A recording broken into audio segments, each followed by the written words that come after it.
जादू में एक बार फिर आप सभी का स्वागत है। आज का टॉपिक है ईएमआई। जी हाँ दोस्तों, ईएमआई पे कोई भी सामान खरीदने से पहले आप इस वीडियो को पूरा ज़रूर देखें। खावे के इस दौर में ईएमआई का बहुत चलन है। हम कोई भी चीज़ इजीली ईएमआई पे खरीद लेते हैं। मार्केट में बहुत सारे ऐसे ऑफर चलते हैं जो हमें, अगर हमारे पास पैसा नहीं है तो हम आसानी से कोई भी सामान खरीद सकते हैं। पर ईएमआई पे कुछ भी लेने से पहले आप ये वीडियो ज़रूर देखें, नहीं तो आपको बेहद बुरी तरह पछताना पड़ेगा। क्योंकि मैं ऐसे हज़ारों लोगों को प्रैक्टिकली तौर पे जानता हूँ जिन्होंने 10,000 रुपये की चीज़ ली और उन्होंने 30,000 40,000 रुपये पे करा है, और साथ ही साथ में उनका अकाउंट भी ख़राब हुआ है, सिबिल भी ख़राब हुई, और ये कंडीशन आ गई है कि उनको नेक्स्ट टाइम कोई सामान भी नहीं मिल सकता। किसी भी चीज़ को ईएमआई पे लेने से पहले आपको कुछ बेसिक बातों का बहुत स्पेशली तौर पर ख्याल रखना है। पहली चीज़, आप जो ईएमआई पे सामान ले रहे हैं उसके बदले में आपको कितनी किस्तें यानी कि कितनी ईएमआई पे करनी है वो आप लिखित में लें। आप जिस भी जगह से ईएमआई करा रहे हैं या जिस शॉप से भी ले रहे हैं तो वहाँ पे वो डॉक्यूमेंट्स आप बिल्कुल निश्चित तौर पे लें जिसमें आपको स्पष्ट तरीके से लिखा हो कि कितनी ईएमआई आपको देनी है। साथ ही साथ में आपको ये भी पता होना चाहिए कि ईएमआई कटने की डेट क्या है, क्योंकि जब आप कोई भी चीज़ ईएमआई पे लेते हैं तब आपके बैंक के और उस कंपनी के जिसके थ्रू आप ईएमआई ले रहे हैं एक अनुबंध होता है कि बैंक को आप ये परमिशन देते हैं कि उस निश्चित डेट पे बैंक आपके खाते से उतना ईएमआई का पैसा उस फाइनेंस कंपनी को भेज दे। अब आपको डेट ही नहीं क्लियर है किस तारीख में ईएमआई कटेगी।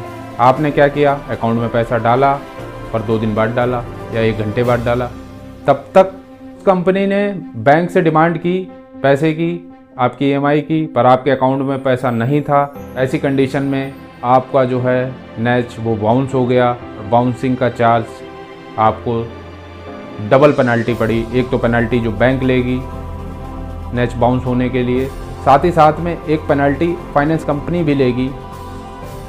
और आप यकीन मानिए, अगर आपकी 2,000-3,000 रुपये ईएमआई है तो आप कई गुना ज़्यादा सिर्फ बाउंसिंग में ही पे कर देंगे अगर आपने 1 से 2 बार ऐसा किया। कुछ केसेस में तो मैंने ये भी देखा है कि लोग एक ईएमआई बाउंस हो जाने के बाद, पेनल्टी हो जाने के बाद, क्योंकि फाइनेंस कंपनी आपको ये नहीं बताती, वो चाहती है सिर्फ अपने पैसे निकालना। उसको इससे कोई मतलब नहीं कि आपका अकाउंट ख़राब होगा, उसको इससे कोई मतलब नहीं कि आपको कितना पैसा इसके लिए पे करना पड़ेगा। वो आपसे कहती है कि आप कैश में पेमेंट करें, और आपका ध्यान अकाउंट की तरफ जाता ही नहीं है।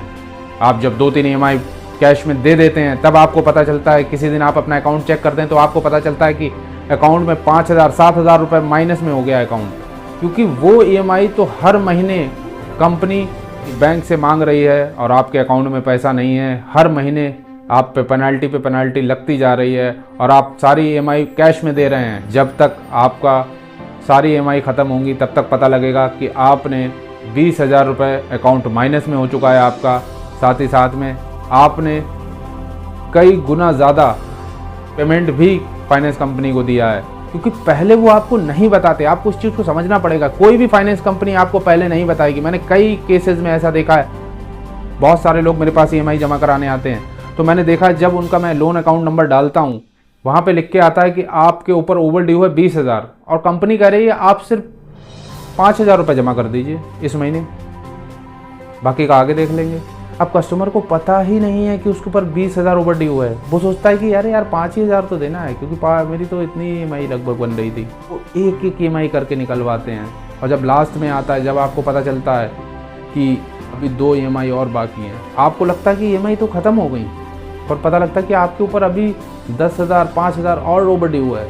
ऐसे करते करते आपको पता ही नहीं चलता कि आपने कितना पैसा पे कर दिया। एक छोटी सी चीज़, पहले तो कोशिश करिए कि ईएमआई पे सामान ना खरीदें। आपको बहुत ज़्यादा ज़रूरी है, बहुत इंपॉर्टेंट है किसी सामान को ख़रीदना, तो आप ईएमआई पे ख़रीदें, पर कुछ बातों का विशेष ध्यान रखें। पहली चीज़, आप जो भी डेट है वो लिखित में लें, किस तारीख को आपकी ईएमआई कटेगी। टाइम से 4-5 दिन पहले ही पैसा डाल दें, और ज़्यादा पैसे अपने अकाउंट में रखें। अगर आपकी ईएमआई 2,000 है तो आप कम से कम 3,000-4,000 रुपये अपने अकाउंट में रखें, क्योंकि अगर आपके अकाउंट में पैसा ज़्यादा होगा तो आपका एक भी पैसा एक्स्ट्रा नहीं कटेगा। इस चीज़ का ध्यान रखिए।